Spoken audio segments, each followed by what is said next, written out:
आप देख सकते हैं तीर्थ क्षेत्र पूरब में कितना बड़ा विशाल काम चल रहा है। यहाँ से अगर देखेंगे तो लगातार एकदम टेंट सिटी बनी हुई है, यानी टीन सेट से रहने के आवास बनाए जा रहे हैं। और जो इस आंदोलन में जुड़े हुए ऐसे संत थे जी, जो प्रारंभ से जिन्होंने ऐसा संघर्ष किया, प्राथमिकी दायर की, ऐसे महंत अभिराम दास जी महाराज हैं, महंत अवैधनाथ जी महाराज हैं, ऐसे अलग अलग इस पूज्य उनके नाम से श्रद्धेय अशोक सिंघल जी हैं, ऐसे उनके नाम से नगर नाम देंगे। इसके माध्यम से दुनिया में सनातन का संदेश तो जाने ही वाला है जी, और बिना सनातन के तो कुछ नहीं है। तो सनातन माने जो सत्य है वो सामने है, वही सनातन है। और 22 जनवरी को रामलला अपने भवन में विराजमान हो जाएंगे। उससे पहले पूरी अयोध्या में तैयारियां जोर शोर से चल रही हैं। खासकर विश्व हिंदू परिषद आने वाले भक्तों के लिए, आने वाले संतों के लिए विशेष तैयारी कर रहा है। हम इस समय हैं तीर्थ क्षेत्र पूरम में, जहां पर बड़ी संख्या में आने वाले देश भर से संतों के रहने की व्यवस्था की जा रही है। भक्तगण आएंगे, राम भक्त आएंगे, कार सेवक आएंगे, उन सब के रहने की व्यवस्था हो रही है। वो राम भक्त जिन्होंने अपना घर परिवार उस समय नहीं देखा था आंदोलन के समय, और सब कुछ छोड़कर राम मंदिर आंदोलन में जुट गए थे, ऐसे बहुत सारे राम भक्त भी आएंगे जिनके रहने की व्यवस्था तीर्थ क्षेत्र पूरम में रखी गई है।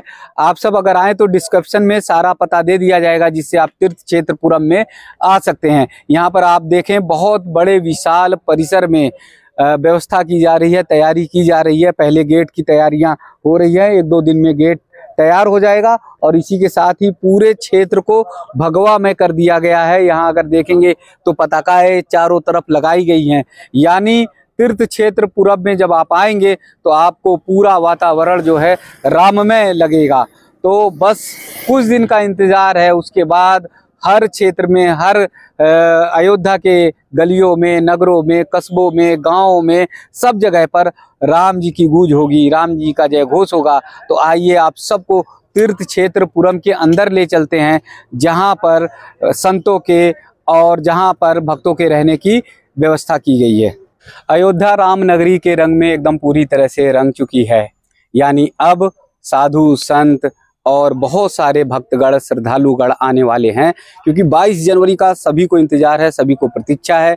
और 22 जनवरी से अयोध्या एकदम पूरी तरह से राममय हो जाएगी। हर तरफ राम जी के जयकारे होंगे, हर तरफ जय श्री राम का घोष होगा। और इसके लिए विश्व हिंदू परिषद बहुत बड़ी तैयारी कर रहा है। ऐसा आंदोलन, ऐसा भाव लगेगा जैसे लग रहा था कि जैसे 1992 में कार सेवा के लिए लोग उतरे थे, उसी तरह का जन सैलाब अयोध्या में उमड़ने वाला है। इसलिए बड़ी संख्या में जब साधु संत सन्यासी आएंगे तो विश्व हिंदू परिषद ने उनके रहने की व्यवस्था की है, उन्हें ठहरने की व्यवस्था की है, भोजन की व्यवस्था की गई है। यानी जनवरी से लेके फरवरी तक उनके लिए सारी व्यवस्थाएं की गई हैं। किन स्थानों पर वो रहेंगे, कहाँ पर व्यवस्था की गई है, उस सब के बारे में क्षेत्रीय संगठन मंत्री माननीय गजेंद्र जी हैं, उनसे जानकारी करते हैं। बहुत बहुत नमस्कार, प्रणाम जी। कहाँ पर पूरे अयोध्या में जो है व्यवस्था की गई है रहने के लिए? पूरी अयोध्या में अलग अलग स्थानों पर ऐसे रहने की व्यवस्था है, आवास की व्यवस्था है जी। जैसे वहाँ प्राकृतिक चिकित्सालय मणिराम छावनी जी जी, कार सेवकपुरम जी, और एक बाकी टेंट सिटी और भी बन रही है। लेकिन यहाँ जहाँ हम लोग खड़े हैं ये तीर्थ क्षेत्रपुरम नाम से एक यहाँ आवास की व्यवस्था है। लगभग एक 45 से 50 एकड़ भूमि में हमने बसाया है इसको। इसमें 6 नगर बनाए हैं हमने। 6 नगरों में साधु संतों के लिए रहने की व्यवस्था, ऐसे 4-4.5 हजार साधु यहाँ रह सकें उनके लिए हमने कमरे बनाए हैं और एक कमरे में 3 साधु रह सकें ऐसी व्यवस्था की है।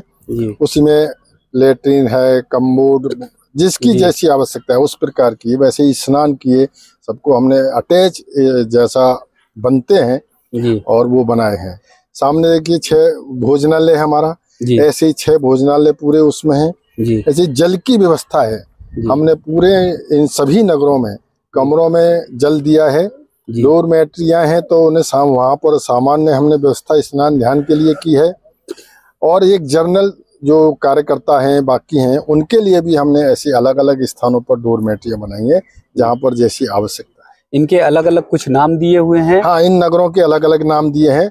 जो इस आंदोलन में जुड़े हुए ऐसे संत थे जी, जो प्रारंभ से जिन्होंने ऐसा संघर्ष किया, प्राथमिकी दायर की, जैसे महंत अभिराम दास जी महाराज हैं, महंत अवैधनाथ जी महाराज हैं, ऐसे अलग अलग इस पूज्य नाम से श्रद्धेय अशोक सिंघल जी हैं, ऐसे उनके नाम से नगर बसाया जा रहा है। नगर नाम देंगे। जी जी।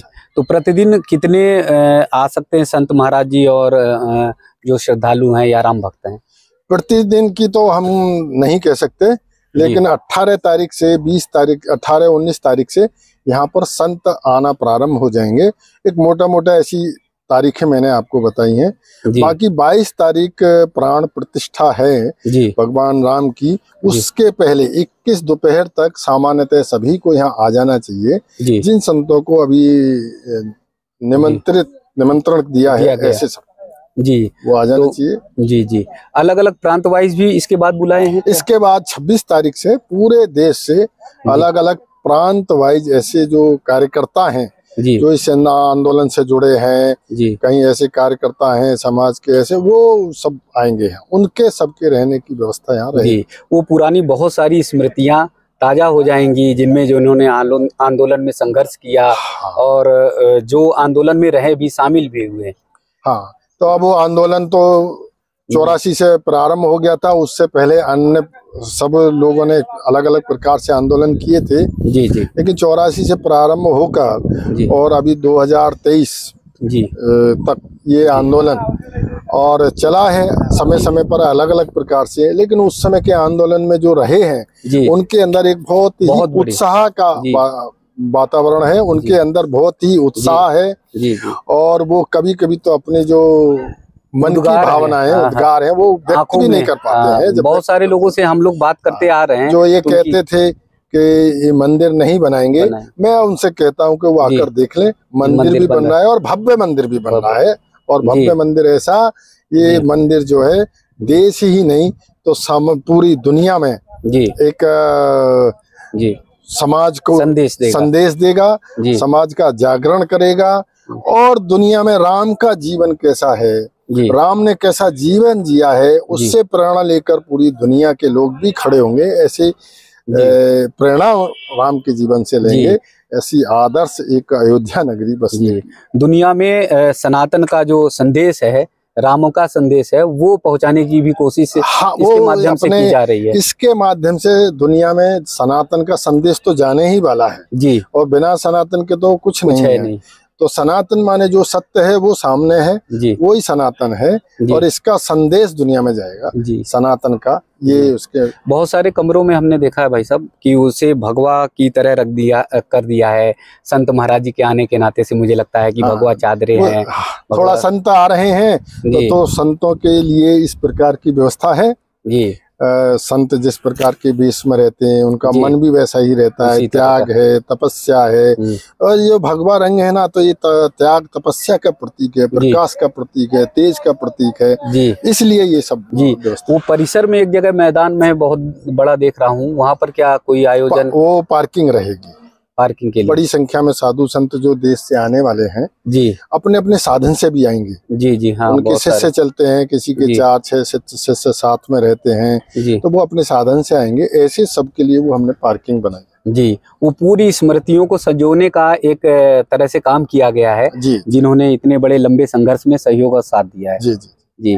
तो भाई साहब ने ये बताया है कि पूरा जो आंदोलन था, आंदोलन के समय में जो लोग लगे हुए थे, जिन्होंने अपना त्याग समर्पण के साथ ही राम मंदिर का आह्वान किया, यानी राम मंदिर निर्माण में बहुत बड़ा सहयोग दिया, वो सब आ रहे हैं। और विश्व हिंदू परिषद तीर्थ क्षेत्र ने बहुत व्यापक तरीके से व्यवस्थाएं की हैं। ये ऐसी व्यवस्था है जिसे देखकर आपको लगेगा कि हाँ VIP व्यवस्था है, जरा भी कोई दिक्कत नहीं आने वाली, कहीं परेशानी होने वाली नहीं है।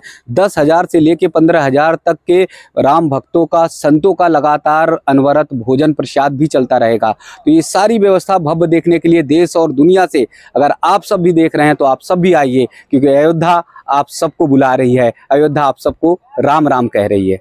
जिस जगह पर हमारे पूज्य संत महाराज जी रहेंगे, ठहरने की व्यवस्था की गई है विश्व हिंदू परिषद की तरफ से, उसे आप सबको दिखाते हैं। यहाँ पर अगर आप देखेंगे पलंग है और पलंग पर ही भगवा रंग की जो है चादर बिछी हुई है, भगवा रंग के तकिया भी आपको दिखाई देगा, तकिया का खोल आपको देखने को मिलेगा। साथ ही यहाँ पर भगवा रंग के कंबल भी है ओढ़ने के लिए, और ये कंबल आप देखेंगे बहुत मुलायम है, जयपुरिया कंबल दिखाई दे रहा। इसको देखने से, इसको अगर आप देखेंगे तो ठंड जरा भी नहीं लगेगी, यानी 22 जनवरी तक ठंड बढ़ सकती है, जबरदस्त ठंड हो सकती है, तो उसको देखते हुए कंबल की व्यवस्था की गई है। पूरा ये जो कमरा है, ये जो रूम है, यहाँ पर 3 संत एक साथ रह सकते हैं। अलग अलग बेड उनके लिए बनाए गए हैं, व्यवस्था की गई है। एकदम वीआईपी व्यवस्था है, बहुत ही बेहतरीन व्यवस्था है। यहाँ पर आने पर पूज्य संत महाराज जी लोगों को जरा भी दिक्कत नहीं होगी। यहाँ अगर देखेंगे अभी शौचालय की व्यवस्था यहाँ हो रही है, स्नान की व्यवस्था यहाँ पर हो रही है, उनके लिए व्यवस्था की जा रही है।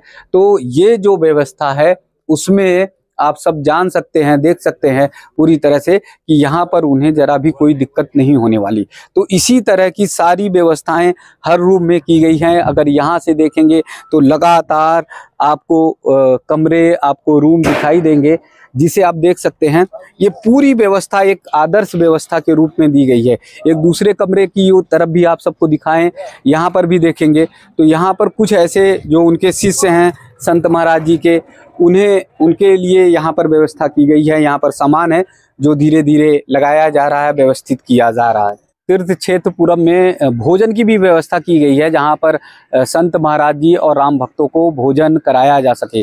तो ऐसी व्यवस्था आप देख रहे हैं, बड़ा सा पंडाल लगाया गया है। यहाँ पर लगातार भोजन की तैयारियां होंगी।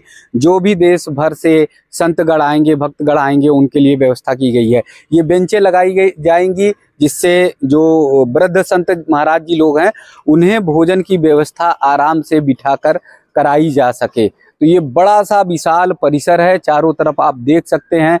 इस परिसर में उन्हें भोजन की व्यवस्था की जा रही है। ऐसी व्यवस्था तीर्थ क्षेत्रपुरम में 6 स्थानों पर की जा रही है, क्योंकि लगातार 10 से 15 हजार भक्तगण आएंगे और इसलिए उनको कोई असुविधा ना हो, इसलिए बड़ी विशाल व्यवस्थाएं की जा रही हैं। आप देख सकते हैं तीर्थ क्षेत्रपुरम में कितना बड़ा विशाल काम चल रहा है। यहाँ से अगर देखेंगे तो लगातार एकदम टेंट सिटी बनी हुई है, यानी टीन सेट से रहने के आवास बनाए जा रहे हैं, और साथ ही लगातार काम भी चल रहा है। यानी कोशिश है कि इसे अधिकतम 10 जनवरी तक पूर्ण कर लिया जाए और उसके बाद संत महात्मा जी लोगों का आना प्रारंभ हो जाए। तो ये लंबी टेंट सिटी है और जिसपे अनवरत लगातार काम चल रहा है। दूसरी तरफ भी अगर आप देखेंगे तो दूसरी तरफ भी आपको एक जो ये डोर खुले हुए हैं, लगातार आप देख सकते हैं, ये सारे डोर जो है वो टेंट सिटी के हैं, और इन्हीं टेंट सिटी में रहने की व्यवस्था संत महाराज जी और राम भक्तों के लिए की जा रही है। तो बहुत बड़ी व्यवस्था है, बहुत व्यापक व्यवस्था इंतजाम किया जा रहा है।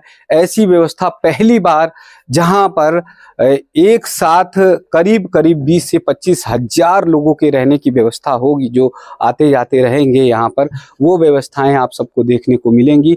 यहाँ की सारी व्यवस्थाएं बहुत तेजी से शुरू हैं, बहुत तेजी से चल रही हैं, इसलिए तैयार की जा रही हैं।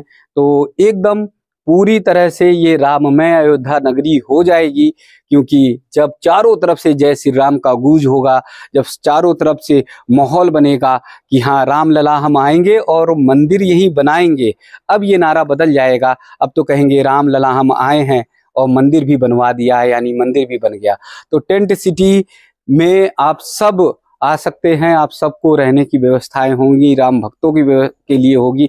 अपने अपने क्षेत्र में विश्व हिंदू परिषद और आरएसएस के लोगों से संपर्क करके आप प्रांतशः आ सकते हैं, क्योंकि 26 जनवरी से व्यवस्था की गई है कि प्रांतशः सभी को आमंत्रित करने के लिए, बुलाने के लिए, और पूरे देश से राम भक्त 26 जनवरी से आना शुरू हो जाएंगे और पूरे फरवरी तक ऐसा ही माहौल आपको देखने को मिलेगा। यानी पूरी अयोध्या की जो गलियां हैं, अयोध्या के जो नगर हैं, कस्बे हैं, जो अयोध्या की कॉलोनियां हैं, हर क्षेत्र में राम भक्त ही राम भक्त दिखाई देंगे।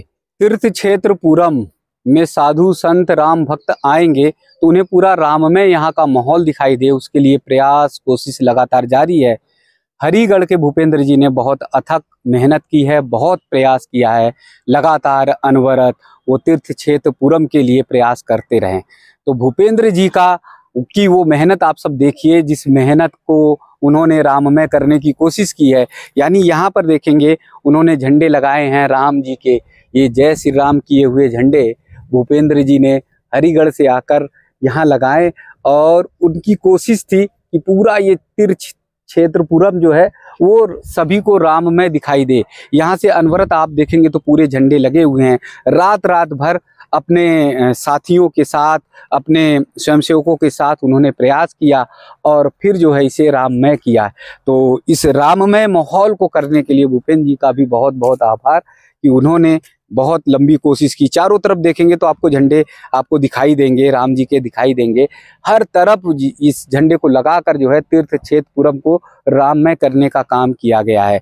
अर्थात विश्व हिंदू परिषद के केंद्रीय पदाधिकारी से लेकर जो भी कार्यकर्ता तक हैं, सब अयोध्या नगरी को सजाने और संवारने में लगे हुए हैं, और उनकी कोशिश है कि राम भक्तों को जरा भी दिक्कत ना हो, क्योंकि उन्हीं के आह्वान पर राम मंदिर निर्माण भव्य हो रहा है। तो वो चाह रहे हैं कि जिन्होंने भी आंदोलन में संघर्ष किया राम के लिए, राम मंदिर के लिए बहुत बड़ी लड़ाई लड़ी, वो सबको यहाँ पर आकर उसी तरह से भावपूर्ण, श्रद्धापूर्ण तरीके से उनका आदर और सत्कार किया जा सके।